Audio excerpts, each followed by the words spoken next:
ಬಿಟ್ಟದಲ್ಲಿ ಅದನ್ನು ಕಟ್ಟಿದಾರ ಅಂತಕ್ಕಂಥದ್ದನ್ನು ಆರ್ಡರ್ ಆಗಿದೆ. ಇದೇ ನಮ್ಮ ಸಿಮೆಂಟ್ ಮಾದೇವ ಅದನ್ನು ಆರ್ಡರ್ಸ್ ಮಾಡಿಸಿದ್ದಾರೆ. ಪಾಪ ಅವನು ಸತ್ತೋದ, ಕೇಳೋರಿಲ್ಲ ಅದನ್ನು. ಈ ಥರದ ಅನೇಕ ಇದ್ದಾವೆ, ಗೊತ್ತಿದೆ ನಮಗೆ ಏನೇನವರು ಎಲ್ಲೆಲ್ಲಿ ಯಾರ್ಯಾರ ಕಾಲು ಹೆಂಗೆ ಹಿಡಿತಾರ ಅಂತಲೂ ನನಗೆ ಚೆನ್ನಾಗಿ ಗೊತ್ತಿದೆ. ನಮ್ಮ ಪಾರ್ಟಿ ಒಳಗೆ ಇದ್ದಾರೆ ಕೆಲವರು, ಒಂದಿಷ್ಟು ಜನ ಈ ಹೇಳ್ತಾರಲ್ಲ, ಕಿತ್ತೂರು ರಾಣಿ ಚೆನ್ನಮ್ಮ, ಸಂಗೊಳ್ಳಿ ರಾಯಣ್ಣನ ಜೊತೆಗೆ ಏನಿದ್ರಲ್ಲ, ವಲ್ಲಭ ಶೆಟ್ಟಿ, ವೆಂಕಟರಾವ್ ಅಂತಾರೆ. ನಮ್ಮ ಪಾರ್ಟಿಯಾಗ ಒಂದಿಷ್ಟು ಜನ ಇದ್ದಾರೆ. ಅವರಿಂದ ಇವೆಲ್ಲವೂ ಸಹಿತ ಅವ್ರು ಬಚಾವ್ ಆಗ್ತವೆ. ಅಲ್ಲಲ್ಲ ಸರ್, ಅದು ನಾನು ಯಾಕೆ ಹೇಳ್ತಾ ಇದ್ದೀನಿ ಅಂದರೆ, ಮೊನ್ನೆ ಲೋಕಸಭಾ ಚುನಾವಣೆಗೆ ನೀವು ಗಮನಿಸಿದ್ದೀರಿ, ಲೋಕಸಭಾ ಚುನಾವಣೆ ಅವ್ರ ಜೀವನದಾಗೆ ಗೆಲ್ಲಕ್ಕಾಗ್ತಿದ್ದಿಲ್ಲ. ನಾನು ಹೇಳಿದ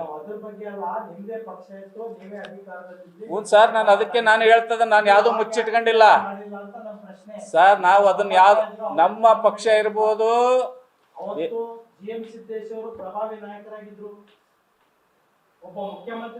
ಸಹಿತ ಮುಚ್ಚು ಮರೆಯಿಲ್ಲ.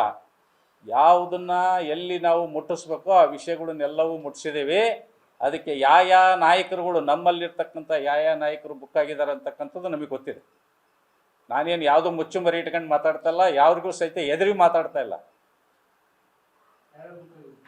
ನಾನು ಹೇಳ್ದಲ್ಲ, ಈಗ ಅನೇಕ ಬಾರಿ ಸಹಿತ, ಈಗ ಉದಾಹರಣೆಗೆ ಹೇಳ್ಬೇಕು ಅಂದರೆ ಜಿಂಕಿ ಕೇಸು. ಮನುಷ್ಯನಿಗೆ ಹಣದ ಮದ, ಅಧಿಕಾರದ ಮದರ ಜೊತೆಗೆ ಈ ಕೊಬ್ಬು, ಈ ಹಂದಿ ಮಾಂಸ ತಿಂದ್ಮೇಲೆ ಅದರ ಕೊಬ್ಬು ಭಾಳ ಇರ್ತದಂತೆ. ಆ ಕೊಬ್ಬು ಜಾಸ್ತಿ ಆಗಿಬಿಟ್ರೆ ಯಾರಿಗೆ ಏನು ಬೇಕಾದ್ರೂ ಮಾತಾಡ್ತಾರೆ. ಅದನ್ನು ಇಳಿಸ್ಬೇಕು ಅಂತಲೇ ನಾವು ಇದು ಬೆಳಗಾಂ ತನಕ ಹೋರಾಟ ಮಾಡಿದ್ವಿ. ಹೋಗಿ ನಮ್ಮ ಮುಖ್ಯಮಂತ್ರಿ ಮನವಿ ಕೊಟ್ವಿ. ನಮ್ಮದೇ ಸರ್ಕಾರ ಇದ್ದಿತ್ತು, ಒದ್ದು ಒಳಗೆ ಹಾಕ್ಸ್ಬೋದಿತ್ತು. ಅದಕ್ಕೆ ನಾನು ಅದನ್ನೇ ಹೇಳ್ತಾ ಇದ್ದೀನಿ. ಅಲ್ಲಿ ನಮ್ಮಲ್ಲೂ ಸಹಿತ ಇಂಥವ್ರು ಇದ್ದಾರೆ ಕೆಲವರು.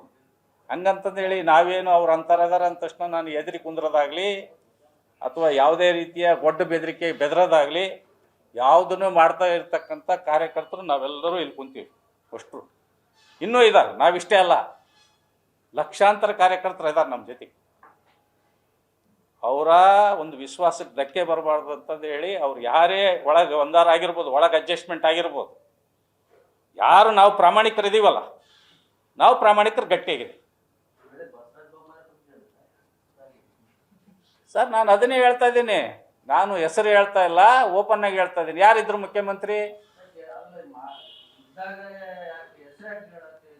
ಅಲ್ರಿ, ಮುಖ್ಯಮಂತ್ರಿ ಅಂದ್ರೆ ಮತ್ತಿನ್ನು ಯಾರಿದ್ರು ಅವಾಗ? ಯಾರಿದ್ರು ಮುಖ್ಯಮಂತ್ರಿ? ಅವರೇ ತಾನೇ ಇದ್ದಿದ್ದು. ಅವ್ರಿಗೆ ಹೋಗಿ ಮನವಿ ಕೊಟ್ಟಿದ್ದು ನಾನು.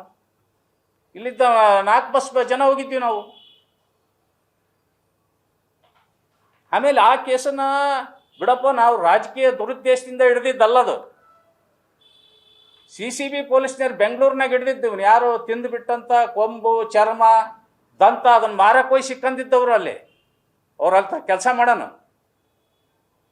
ಅವನನ್ನು ಅಲ್ಲಿಂದ ಎತ್ತಕ್ಕೆ ಬಂದು ಇವನ್ನೆಲ್ಲ ಎಲ್ಲಿದ್ದ ತಂದಿ ಅಂತಂದು ಹೇಳಿ ಅಂದು ಅವ್ರು ಬಾಯಿ ಬಿಡಿಸಿದಾಗ, ನಾನು ಶಾಮ್ಸನ್ ಡಿಸ್ಲರಿ ಇದರಿಂದ ತೊಗೊಂಬಂದಿದ್ದೆ ನಾನು ಅಂತಂದು ಹೇಳಿ ಅಂದು ಹೇಳಿದಾಗ, ಅಲ್ಲಿ ಇಲ್ಲಿಯ ಫಾರೆಸ್ಟ್ ಆಫೀಸರು ಅವರು ಹೋಗಿ ರೈಡ್ ಮಾಡಿದಾಗ ಅಲ್ಲಿ ಜಿಂಕೆ, ಹಂದಿ, ಮೊಲ, ಮುಂಗ್ಸಿ, ಏನೇನು ಕಾಡು ಪ್ರಾಣಿಗಳು ಇರಬೇಕು ಅಷ್ಟೇ ಇದ್ವು ಅಲ್ಲಿ.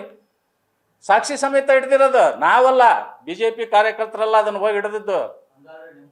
CCB ಪೊಲೀಸ್ನವರು ಬೆಂಗಳೂರಾಗ ಹಿಡಿದಿದ್ದು. ದೌರ್ಬಲ್ಯ ಅಂತ ಹೇಳ್ಬೇಡ್ರಿ, ನಾವು ಕಾರ್ಯಕರ್ತರು ಇನ್ನೂ ಅದಕ್ಕೆ ಎಂಥ ಏನೇ ದುಷ್ಟಶಕ್ತಿಗಳು ಬಂದರೂ ಅದಕ್ಕೆ ಎದುರಿಸತಕ್ಕಂಥ ತಾಕತ್ತಿರೋ ಕಾರ್ಯಕರ್ತರು ನಾವಿದ್ದೀವಿ. ಯಾರೋ 4 ಜನ ಲೀಡ್ರು ಏನೋ ಅವರು ಅಡ್ಜಸ್ಟ್ಮೆಂಟಿಗೆ ಒಳಗಾದ್ರೆ ನಾವೇನು ಎದುರ ಜನ ನಾವಲ್ಲ, ಪಾರ್ಟಿ ಬಿಟ್ಟು ಹೋಗೋ ಜನನೂ ನಾವಲ್ಲ. ಎಲ್ಲಿ ಯಾವ ಸಂದರ್ಭದಲ್ಲಿ ಏನು ಯಾರಿಗೆ ಉತ್ತರ ಕೊಡಬೇಕು ಅದು ನೇರವಾಗಿ ಉತ್ತರ ಕೊಡೋದಕ್ಕೆ ನಾವು ಶತಸಿದ್ಧವಾಗಿದ್ದೀವಿ. ಯಾವಾಗಲೂ ಅವ್ರ ಪಾರ್ಟಿ ಒಳಗಿರಲಿ, ಪಾರ್ಟಿ ಹೊರಗಿರಲಿ.